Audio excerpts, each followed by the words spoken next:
क्षेत्रीय दलों को भी उचित सम्मान, उचित जगह, उचित महत्व देकर, नहीं देखिए अभी उस दिशा में कोई कुछ कहना बहुत जल्दबाजी हो। भाजपा के लोग भी कहते हैं कि प्रधानमंत्री की कोई वैकेंसी नहीं है, भाजपा परास्त हो जाती है और एकजुट नहीं रह पाते हैं तो भाजपा नहीं परास्त होती है। अगर हम लोग उस दिशा में आपस में सामंजस्य बैठाने में सफल हुए तो समझिए भाजपा का हारना नामुमकिन नहीं है।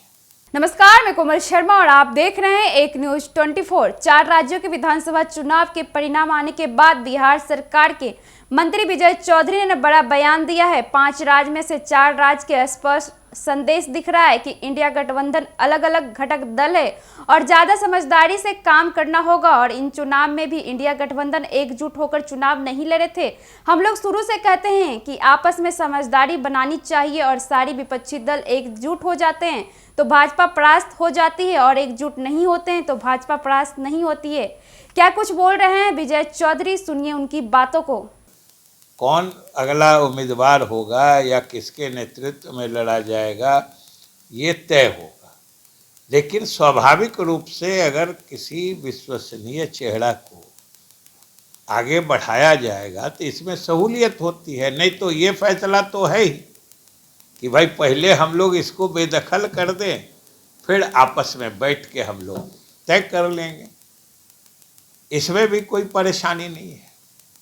लेकिन सबसे बड़ी बात है कि क्षेत्रीय दलों को भी उचित स्पेस जो कहते हैं, उचित जगह, उचित मैंने उदारता के साथ उनके साथ व्यवहार करने से ही बात बनेगी। इस चुनाव का भी संदेश है।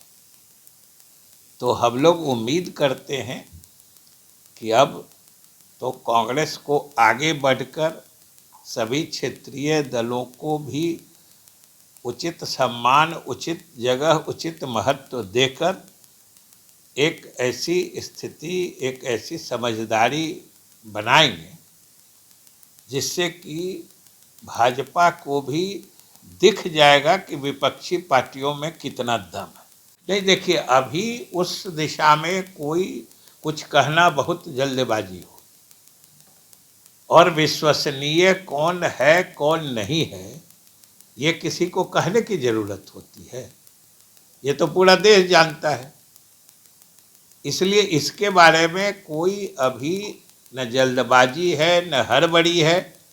अभी सिर्फ एक लक्ष्य है और भाजपा के लोग भी कहते हैं कि प्रधानमंत्री की कोई वैकेंसी नहीं है, तो अभी एक ही लक्ष्य है कि मिलजुल कर चुनाव लड़े और वैकेंसी क्रिएट करा ले। वैकेंसी क्रिएट करा ले तो अगला इनकम्बेंट बहुत आसानी से तय हो जाए। और अगर एक साथ नहीं आते हैं, महागठबंधन की सभी पार्टियां एक मंच पर एक साथ नहीं आती हैं तो क्या हो सकता है? नहीं, अगर देखिए अगर एक साथ नहीं आती हैं तो क्या होगा ये भी तो कोई समझ सकता है ना।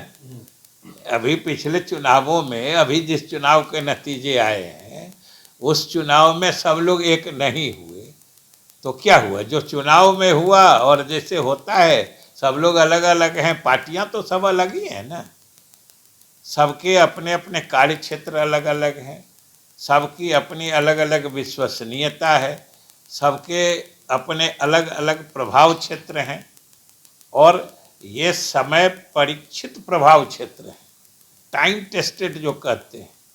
दशकों से लोगों की विश्वसनीयता अपने अपने इलाकों में स्थापित रही है, वो प्रभावकारी नेतृत्व उन्होंने दिया है। तो इन सब बातों को साथ मिला के देखना होगा और स्वाभाविक रूप से जब इन सभी फैक्टर्स को, इन सभी कारकों को मद्देनजर रख के फैसला होगा तो वो फैसला भी प्रभावकारी होगा। हर चुनाव जो होता है, चाहे एक प्रदेश में हो चाहे कई प्रदेशों में एक साथ हो, उसके जो नतीजे आते हैं उसके कुछ स्पष्ट संदेश होते हैं। और ये कल जो नतीजा आया है, 5 राज्यों में चुनाव हुआ था, उसके 4 राज्य के तो नतीजे आ चुके हैं,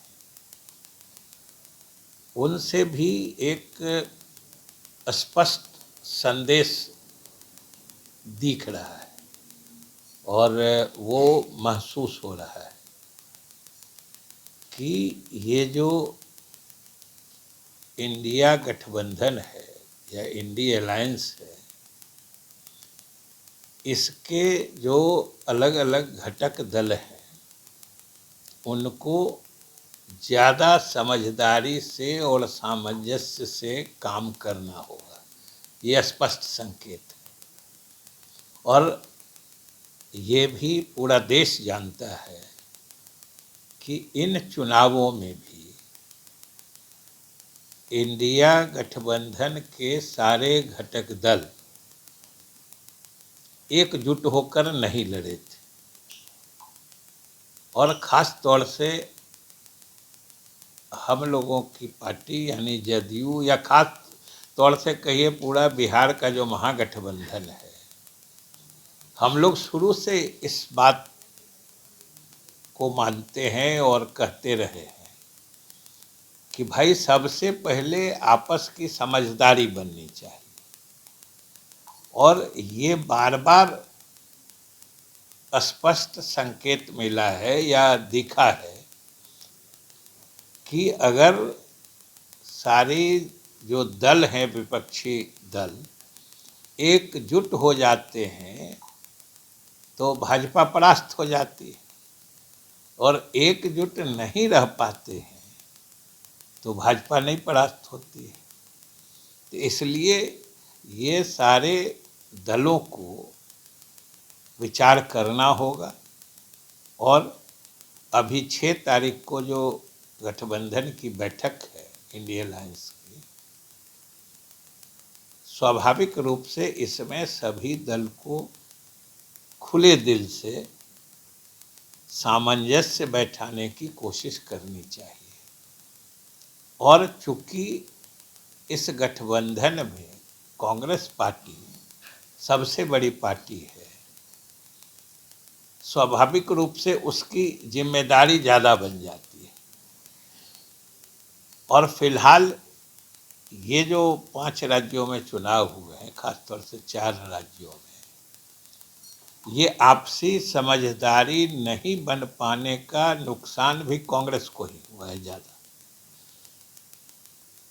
तो कांग्रेस को थोड़ा और ज़्यादा सामंजनशील बनना पड़ेगा, जिसको कहते हैं एकोमोडेटिव, कि क्षेत्रीय पार्टियां जहां भी मजबूती से हैं, उनकी मजबूत उपस्थिति और मजबूत पकड़ को देखते हुए कांग्रेस को उनके लिए उतनी जगह भी बनानी पड़ेगी और उस हद तक उदार भी बनना पड़ेगा।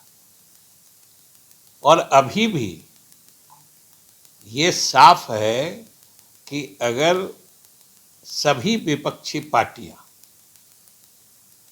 जो इस गठबंधन के बनने से पहले से ही स्पष्ट है और मुख्यमंत्री नीतीश कुमार जी के ही पहल के आधार पर इसका गठन हुआ था और ये पटना से ही इसकी शुरुआत हुई थी, उसी दिन से एक बात साफ है कि हम लोग कोशिश करें कि जो एनडीए के उम्मीदवार के विरुद्ध हम लोग का भी एक साझा उम्मीदवार हो, एक के विरुद्ध एक वाली नीति जो है, अगर हम लोग उस दिशा में आपस में सामंजस्य बैठाने में सफल हुए तो समझिए भाजपा का हारना नामुमकिन नहीं है।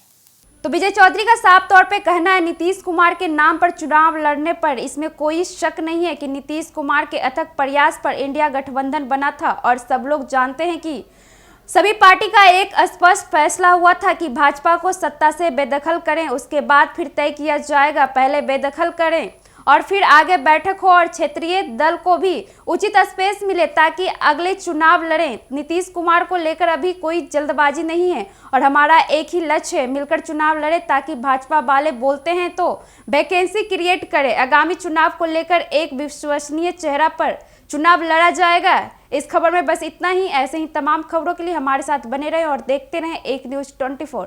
अगर हमारा ये वीडियो यूट्यूब पे देख रहे हैं तो सब्सक्राइब करें, अगर फेसबुक पेज पे देख रहे हैं तो फॉलो करें। धन्यवाद।